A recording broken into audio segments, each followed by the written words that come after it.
Hey team, my 2-minute conviction today, just as I run into my next meeting, is that truth and honesty, they never go out of fashion. The truth will always come out. The truth is always better than any substitute.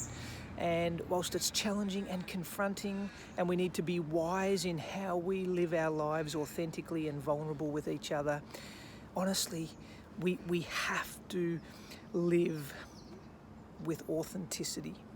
And that means at times we have to disclose things that we're embarrassed about, we're ashamed of, that can be hurtful to ourselves, painful in our admissions, but it gives way to truth.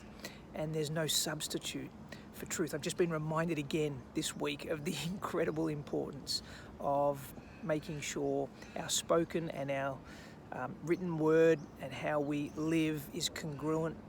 This is so important in the workplace. It's important above all at home, but in community, if we could all just commit to another level of truthfulness, then we would do much better.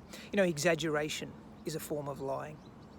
The distinction between white lies and those dirty, dark, black, deceitful, malicious lies is a question of subjective judgment only. Like it's an arbitrary separation, and one that we allow ourselves to believe in to make ourselves feel better, that there is a good form of lying. The world talks about the alternative truth as though there can be lots of truth out there that you can pick and choose the bits you believe in.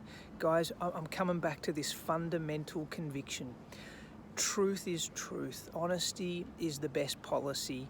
It'll all come out eventually. Let's live our lives wisely, but with a sense of wanting to make sure that if we have made a mistake, we confess it. It brings way to healing and recovery and forgiveness and restoration of relationships, and more than ever before, right now in our workplaces, in our teams, and in our families, truth needs to prevail. So there's my 2-minute conviction. I hope this week you feel challenged like I do to just recommit to another level of honesty, because our truth will never go out of fashion. Have a great week.